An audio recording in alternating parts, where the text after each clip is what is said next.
우리는 지난 시간에 그리스도의 십자가가 어떻게 한 사람을, 그리고 사람이 믿는 사람들이 모여 있는 곳, 특히 교회를 어떻게 만드는가를 고린도 교회 안에 있는 분쟁의 문제를 지적하는 사도 바울의 지적으로부터 함께 살펴보았습니다. 이러한 문제는 단순히 고린도 교회만의 특정한 문제가 아니라 외계인이 쳐들어오면 힘을 합치는 방식으로 밖에 살아갈 수 없는, 죄로 인해서 깨어지고 부서지고 하나님과 하나님의 뜻이 아닌 허망한 것들을 찾아 살아가는 인생의 곤고함이 무엇인지를 잘 보여주는 일입니다. 마치 특정한 질병에 걸리면 어떤 증상들이 나타나는 것처럼 말입니다. 이제 오늘 본문에 보면 물론 4장까지 이 내용이 쭉 이어지고 있지만 고린도 교회 안에 있었던 이 분쟁의 문제의 핵심이 무엇인지를 계속해서 사도 바울이 다루고 있습니다.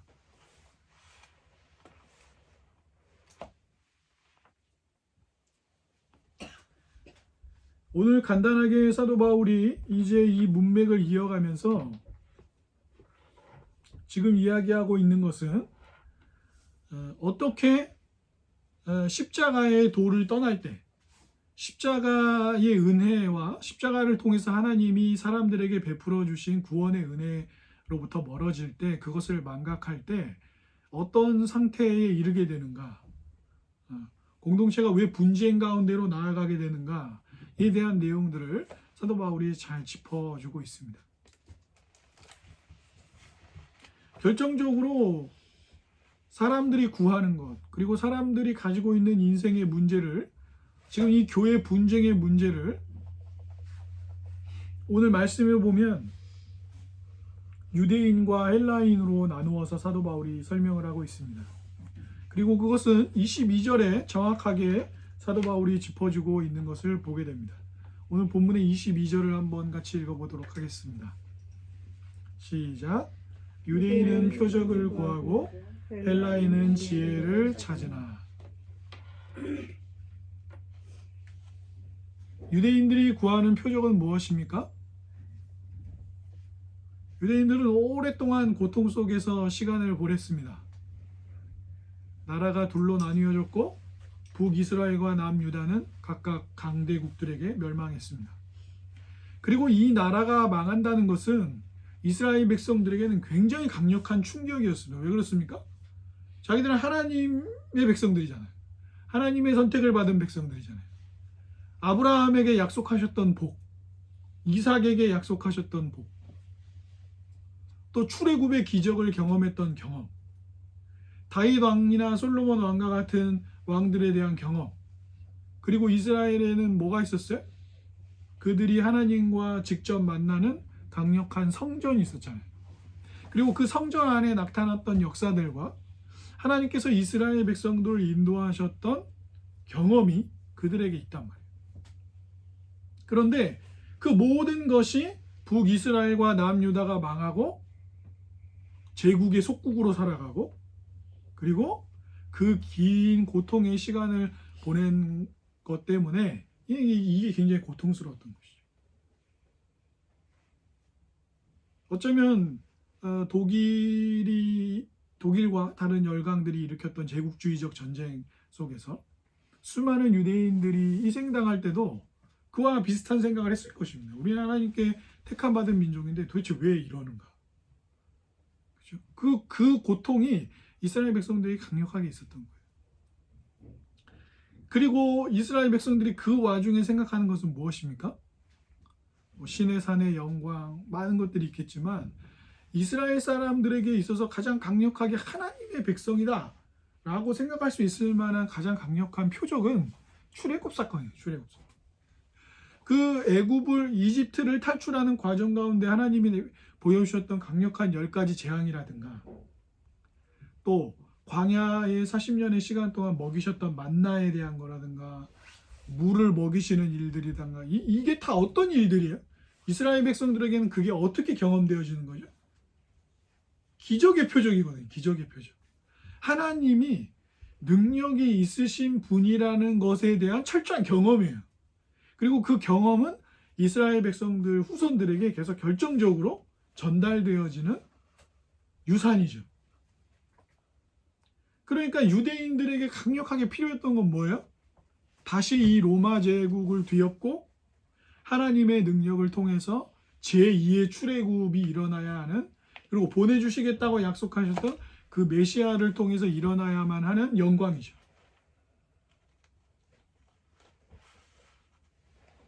그리고 헬라인들은 뭘 구한다고 그랬습니까?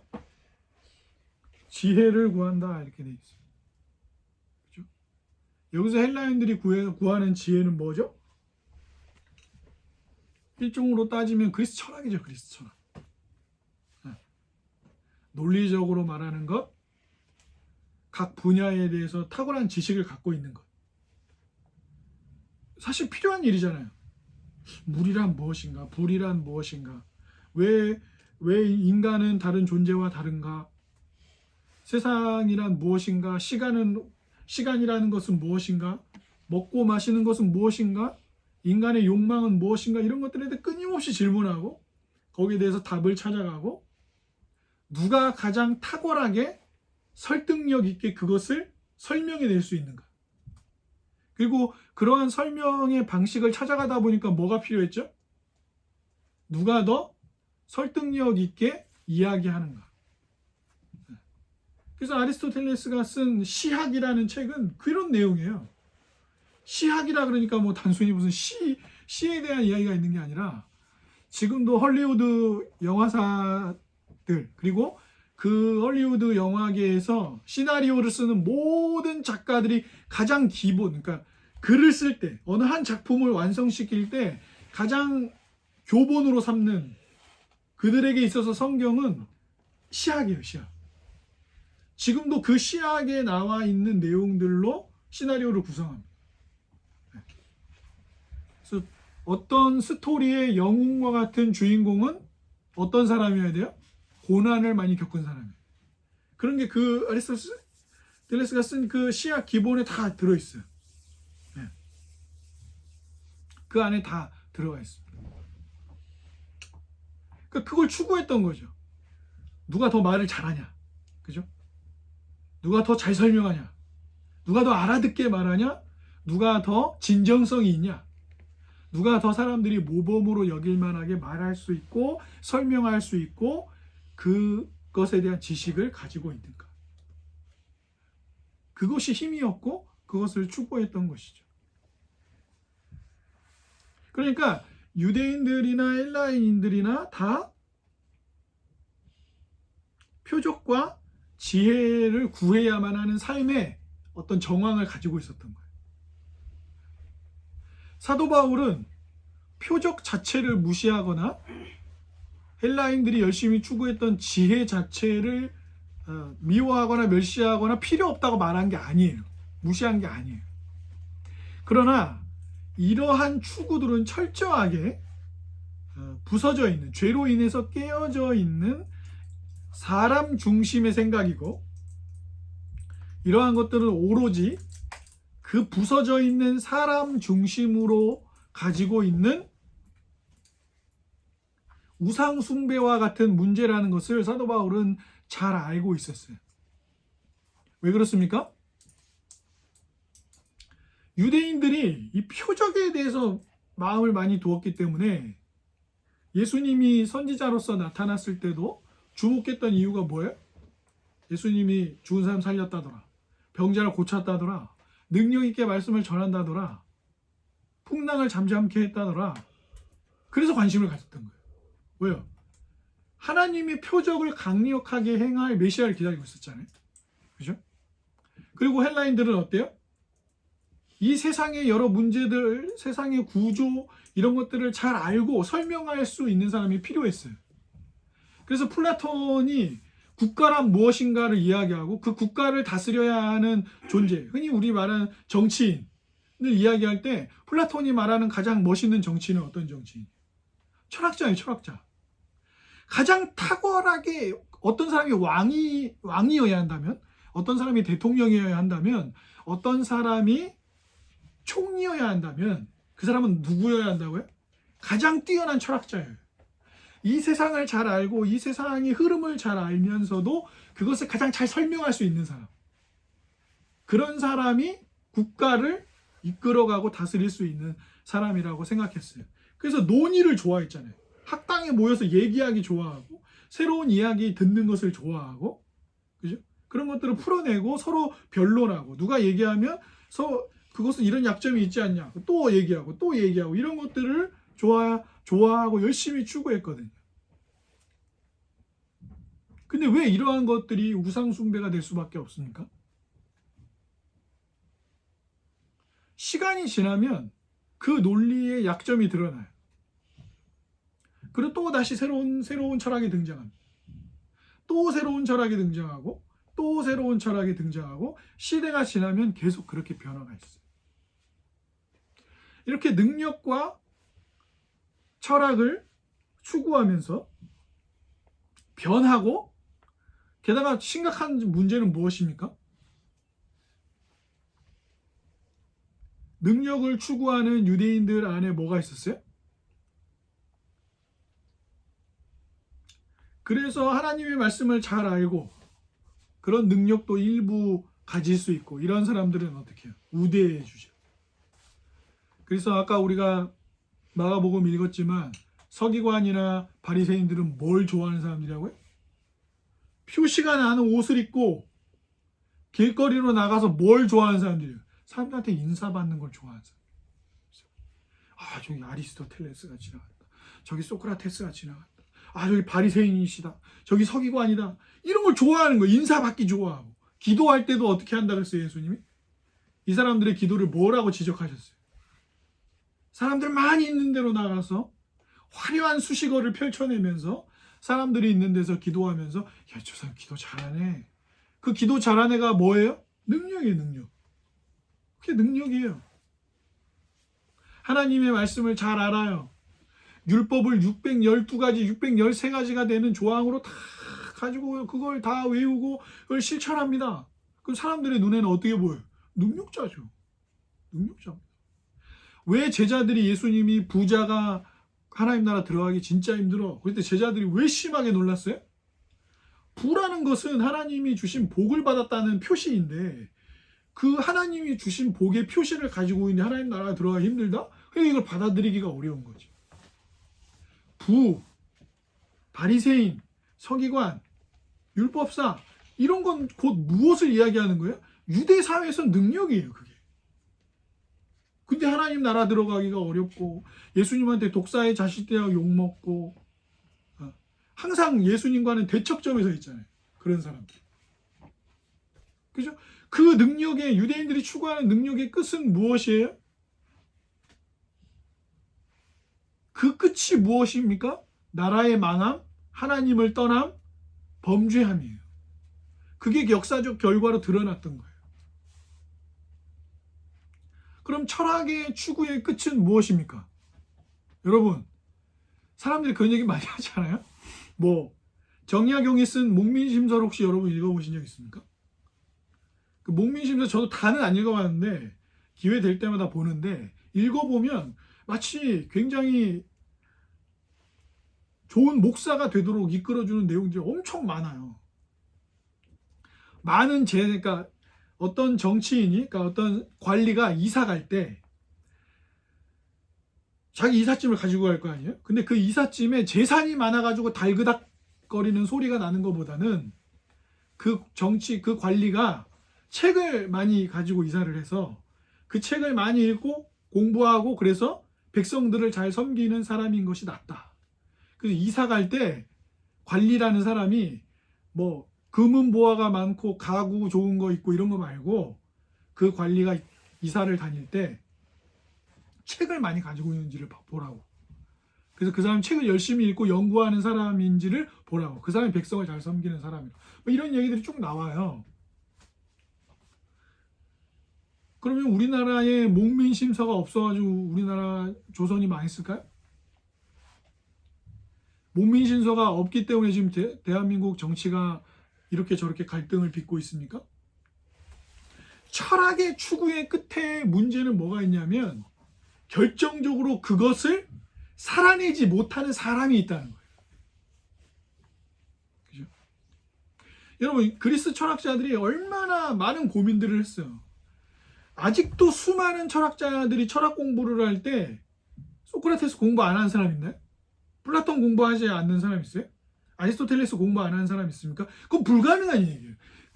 그리스 철학의 기반이, 심지어 그리스 철학의 기반이 없으면 어떤 면에서는 신학도, 성경을 잘 정리해서 풀어서 설명하는 이 신학도 제대로 역사 속에서 전개되기 어려웠을 거예요. 왜냐하면 그들이 철학을 하는 방식이나 이런 것들을 교회에서 많이 가지고 와가지고 정리하고 이런 데 사용했거든요. 그렇죠? 그들이 철학을 추구한 게 문제가 아니에요. 그들이 열심히 문제가 아니었어요. 문제는 결정적으로 뭐예요? 자기들이 추구하는 그 지혜를 살아내지 못하는 자기 자신이죠. 그러니까 뭐만 되는 거예요? 말싸움만 되는 거예요. 아, 너는 플라톤 따라? 너는 플라톤의 철학을 열심히 따르면서 새롭게 개선해 나가는 거야? 너는 누굴 따라가는 거야? 너는 또 다른 철학자를 따라가는 거야? 너는 니체를 좋아하니? 너는 칸트를 좋아하니? 너는 분석 철학을 좋아하니? 너는 실용주의를 좋아하니? 그런 식의 논의만 계속 치고받는 거예요. 물론 필요하죠.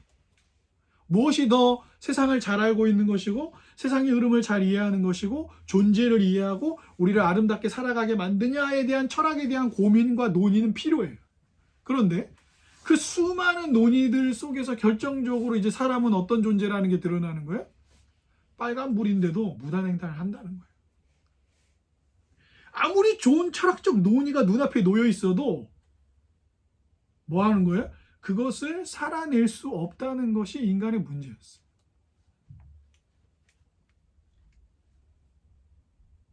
그러니까 지금 고린도 교회 안에 있었던 문제가 무엇이었습니까?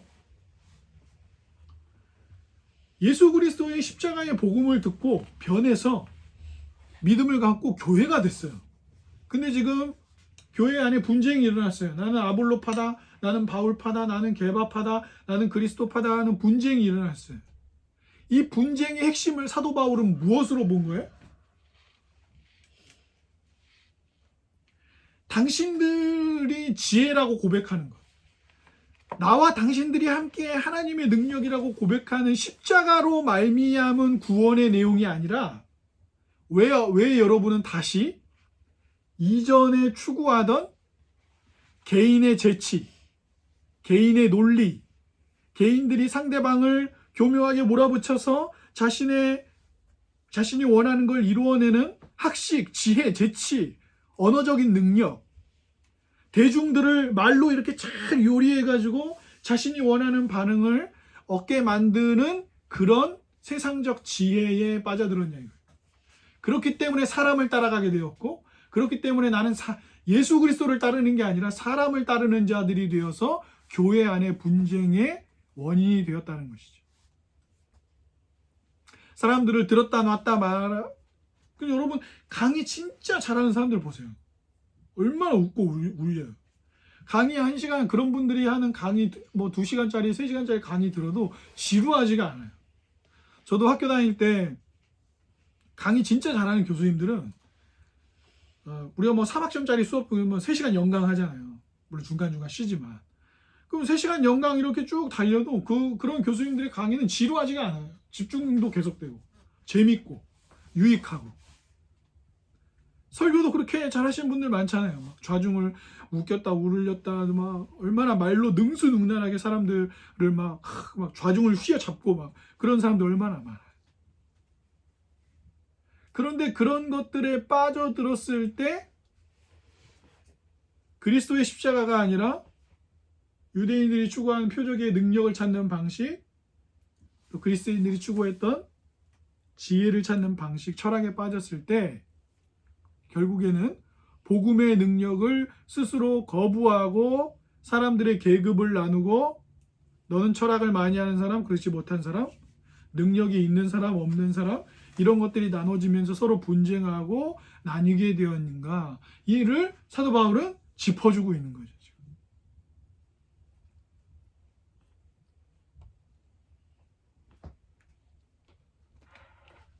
19절 오늘 본문의 19절 한번 같이 읽어보겠습니다. 시작. 기록된 바 내가 지혜 있는 자들의 지혜를 멸하고 총명한 자들의 총명을 폐하리라 했으니. 이 구절은 사도 바울이 어디서 가져왔습니까? 이사야서 29장 14절 말씀입니다. 이 구절을 인용하고 있는 이유는 이사야 선지자가 무슨 얘기하는 거냐면 예루살렘이 이제 포위될 거예요. 예루살렘이 포위될 건데 그럼에도 불구하고 어려움을 피하게 될 것이라고 이사야 선지자가 예언을 했어요. 근데 당시 이사야 선지자 말고 소위 지혜가 뛰어나고 대단하다고 여김을 받았던 선지자들이 오히려 하나님께서 그렇게 예루살렘 성이 포위될 것임에도 불구하고 해를 당하지 않을 것이라는 이사야의 말에 귀를 기울이는 게 아니고 사람들에게 인기 있고 뛰어나다고 알려진 이사야 선지자 말고 다른 선지자는 사실상 거짓 선지자죠. 거짓 선지자들에게 오히려 더 마음을 두고 있었던 거예요.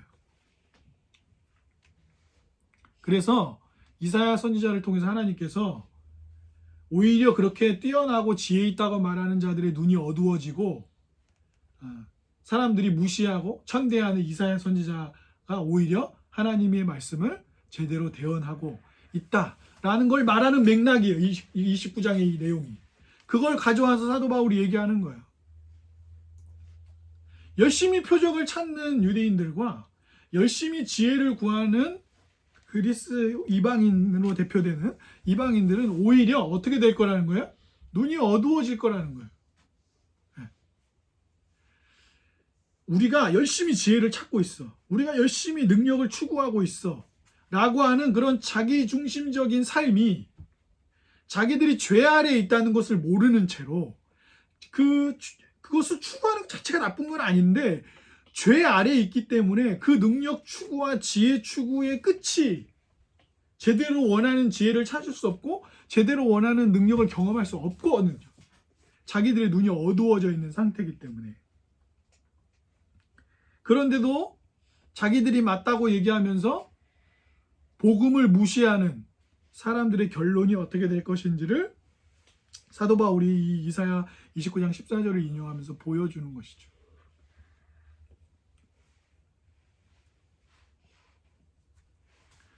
결국에 사도 바울이 짚고 있는 이 고린도 교회 안에 분쟁의 원인이 되었던 능수능란한 말의 능력, 교묘하게 사람들을 말로 이렇게 좌지우지할 수 있게 하는 그런 것들에 오히려 마음이 뺏겨서 인간의 창의성, 인간의 탁월함을 마치 자기들의 구원인 것처럼 여겼을 때 그 결과는 뭐예요? 사람을 찬양하는 거죠. 사람을 찬양하는 거죠. 그러니까 그 결과가 어떻게 돼요? 나는 개바파다. 나는 바울파다. 나는 아볼로파다. 나는 그리스도파다.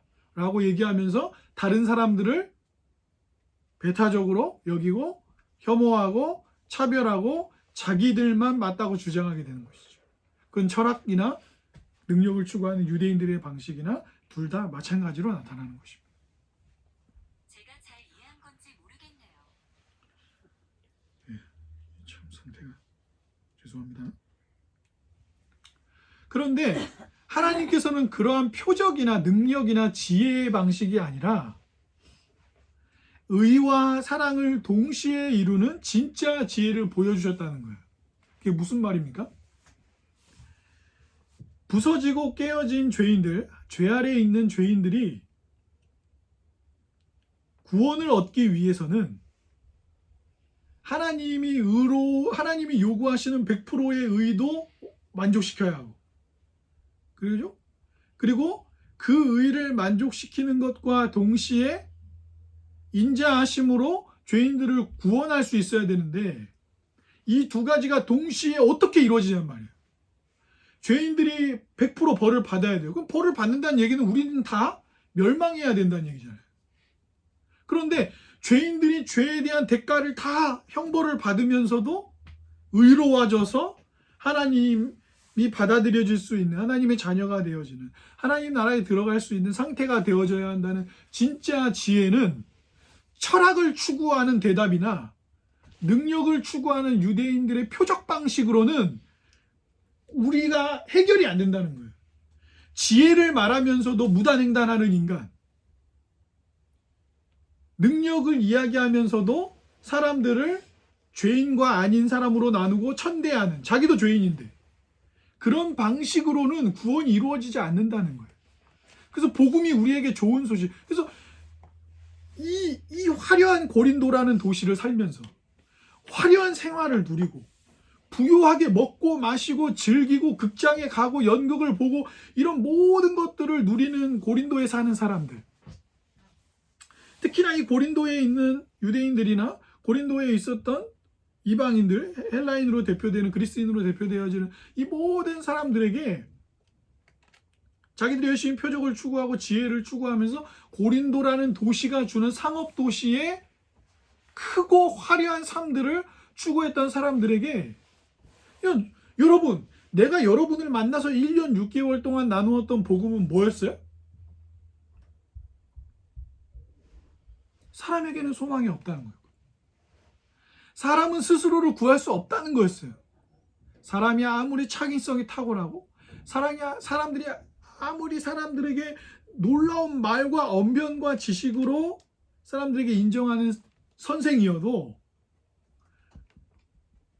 인간을 죄로부터 건질 수 없고 죄의 결과인 죽음과 사망과 하나님의 심판으로부터 누구도 삶을 구할 수 없는데,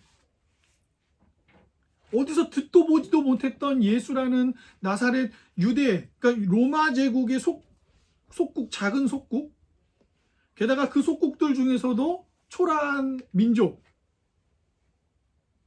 그리고 그 초라한 동네에서조차도 사람들이 뭐라고, 나사렛에서 어떻게 선한 게 나오냐 라고 말할 정도의 천한 동네 출신의 한 목수, 그리고 그분이 어떤 결과를 맞이했어요? 나무에 달려 죽은 한 사람, 그 사람이 한 일을 믿으면 구원을 얻는다고 내가 나누었던 게 여러분들하고 나눈 복음이었잖아요. 그런데 어떻게 여러분들은 지금 바울이 최고다, 아볼로가 최고다, 게바가 최고다, 그리스도가 최고다 라고 말하는 사람을 찬양하는 자리에 가 있습니까? 왜 하나님을 찬양하는 자리에 있지 않고 사람을 찬양하는 자리로 가 있습니까? 왜 말의 능력이나 언변이나 논리나 이런 것들에 휘둘러서 지금 여러분과 하나 되어 있지. 아니, 되게 웃긴 건 이렇게 싸우고 있으면서도 매주 뭘 했어요? 고린도 교회가? 이렇게 싸우고 있으면서도 매주 고린도 교회가 모여서 성찬을 했다고요. 성찬할 때마다 뭐 했는데요? 성찬을 인도한 사람이 뭐라고 얘기했어요? 주께서 잡히시던 마음에 이게 죄인인 우리들을 위해서 찢으신 살입니다. 죄인인 우리들을 위해서 흘리신 피입니다. 그래서 빵을 먹고 포도주를 마셨어요. 이렇게 주님이 살을 찢으시고 피를 흘리심으로 우리를 죄에서 건지셨습니다. 우리 주님을 찬양합시다. 그랬어요. 매주 성찬을 했다니까, 이렇게 싸우면서. 그러니까 사도 바울이 이런 일이 가하냐 이거예요. 가하냐. 자기하고 함께 신앙생활하고 있는 형제를, 저 사람 칼빈도 모르잖아요. 저 사람 루터 알아? 저기 김지사님 대학도 안 나왔잖아. 저 사람 이렇게 가난한 동네에 사는 사람하고 내가 이렇게 한 교회 다녀야 돼? 이런 생각을 가지고 있으면서 예배에 나와서 예수님의 피와 살을, 우리를 구원하신 거예요. 여러분, 이걸 당신도 구원하셨고 나도 구원하셨어요. 저 어린이도 구원하셨고 이 할머니도 구원하셨어요. 라고 하면서 성찬을 하고 있었다니까요, 매주. 그런 마음을 가지고 말입니다. 그런 마음을 가지고. 왜 그렇게 되었냐는 거예요. 왜 사람을 찬양하게 됐냐는 거예요. 왜 유대인들에게 있어서 예수님의 십자가는 무엇이에요? 여러분, 율법에 뭐라고 되어 있습니까? 나무에 달려 죽은 자는 어떤 자라고 되어 있어요? 율법에 저주받은 자라고 되어 있어요. 그러면 유대인들에게 있어서 예수님은 능력은커녕 뭐예요? 저주받은 사람이에요. 저주받은 사람. 그럼 헬라인들, 이방인들, 열심히 지혜를 추구하는 사람들에게 있어서 예수님은 뭐예요? 아무것도 아니에요. 왜요? 아니, 온 세상을 알고 온 세상을 이해하고 온 세상을 잘 설명하면서 우리를 이끌어주는 지혜자여야 되는데 뭐라고? 야, 우리를 구하는 게 철학이 아니라 뭐라고? 나무에 달려 죽은 로마 법의 제도에 따르면 가장 추악한 범죄를 저지른 사람들만이 달리게 된다는, 천하면서도 추악한 사람들만이 달린다는 십자가에 달려 죽은 사람을 믿으면 구원을 얻는다고? 둘 다에게 무시당하는 이야기라고. 한편에서는 저주받은 사람, 한편에서는 뭐야 아무것도 아니잖아, 이렇게 무시받는 것을 여러분이 듣고, 고린도 교회 지체인 여러분이 듣고, 그것을 하나님의 능력이요 하나님의 지혜요, 그것을 평생 여러분이 하나님을 예배하고 영원히 하나님을 노래할 이유로 받아들였잖아요. 그리고 성찬을 했잖아요. 그런데 누가 더 낫다, 우리는 누구를 따른다 하면서 사람을 찬양한다고? 이런 일이 어떻게 있을 수 있습니까? 라고 사도 바울이 얘기하는 거예요. 예수님의 별명은 무엇이었습니까? 죄인들의 친구, 저주받아 죽은 자, 음식을 좋아하는 사람, 포도주 좋아하는 사람, 지혜 없는 사람, 초라하고 배신당하고 가장 처참한 죽음을 당한 사람. 이런 게 예수님을 설명하는 내용들 아닙니까? 그러나 오히려 능력이 없고 지혜 없다고 여겨지는 예수님이, 그 죄 없으신 하나님이신 그분이 사람으로 오셔서 사람을 대신하여 죄를 짊어지고 죽으시는 제물이 되시는 방식만이 하나님과 우리의 관계를 회복하게 하고 진짜 지혜를 얻게 하고, 그 초라하게 나무에 우리가 저주받아야 되는데 대신 저주받으신 그 예수님 때문에 구원을 얻게 하는 이 십자가의 방식만이, 오늘 본문에 뭐라고 얘기했습니까? 23절부터 25절까지 같이 읽어보겠습니다. 시작. 우리는 십자가에 못 박힌 그리스도를 전하니 유대인에게는 거리끼는 것이요 이방인에게는 미련한 것이로되 오직 부르심을 받은 자들에게는 유대인이나 헬라인이나 그리스도는 하나님의 능력이요 하나님의 지혜니라. 하나님의 어리석음이 사람보다 지혜롭고 하나님의 약하심이 사람보다 강하니라. 사랑하는 여러분, 이게 사도 바울의 말입니다. 아니, 저주받아 죽은 남자를 믿으라고? 어떻게 지혜가 없으면 가장 초라한 사람으로 비참하게 십자가에서 죽었는데 그 사람이 도대체 지혜하고 무슨 관계가 있다고 그 사람을 믿으면 구원을 얻는다는 거야? 라고 세상은 그렇게 얘기한다고. 도대체 나무에 달려 죽은 그 한 남자가 뭐라고 매주 이렇게 모여서 예배를 하고 헌상을 하고 형제들을 돌아보고 이웃들을 돌아보고, 굳이 여러분이 저 같은 사람의 삶을 책임지면서 이 믿음의 삶을 함께 걸어가고 있냐 말입니다. 왜 여러분의 삶을 그리스도에게 거셨습니까? 왜 그리스도만이 유일한 소망이라고 여러분은 고백하고 세례를 받으셨습니까?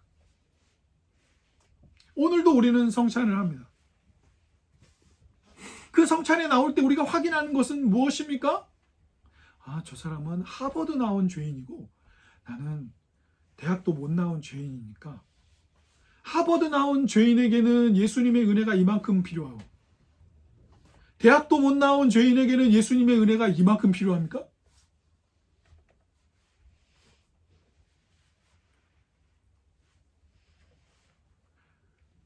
외모가 출중한 사람에게는 예수님의 십자가의 은혜가 이만큼 필요하고 외모가 그렇지 못한 사람에게는 예수님의 은혜가 이만큼 필요합니다.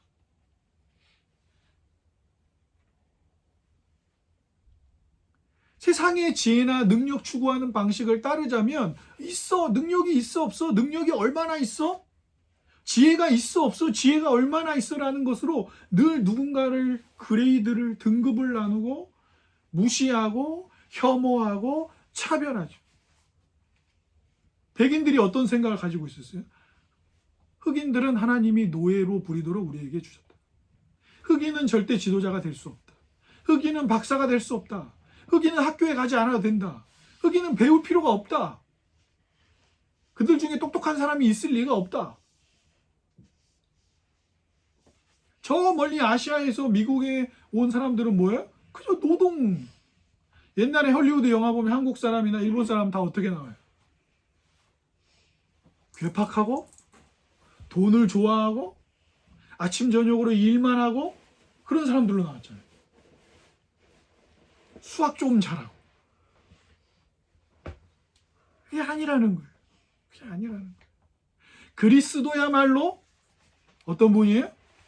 죄인이고 부서지고 헛된 것들을 추구하며 자기중심적으로만 모든 것을 보려고 하는 사람들에게 삶이 어디가 정말 부서져 있는지, 우리가 하나님의 심판을 받아야 하는 죄인들이라는 사실을 그리스도 앞에 설 때 아는 것이고, 그리스도만이 참된 중보자로서, 하나님과 우리 사이의 중보자로서 이 땅에 오셔서 죄의 문제를 씻어내고 우리 대신 저주와 형벌을 받고 그것을 해결하고 하나님과 우리의 관계를 화목하게 해서 진짜 지혜, 진짜 능력을 맛보게 하고 보고 죄 씻음을 얻어 하나님 나라의 복을 누리게 만드는 삶을 사는. 그래서 사도 바울은 뭐라 그래요? 유대인들 진짜 능력을 찾고 싶으냐? 저 나무에 달려 대신 저주를 받으신 그분이야말로 능력이다. 이방인들이요, 진짜 지혜를 구하십니까? 진짜 지혜는 지혜를 많이 아는 것이 아니라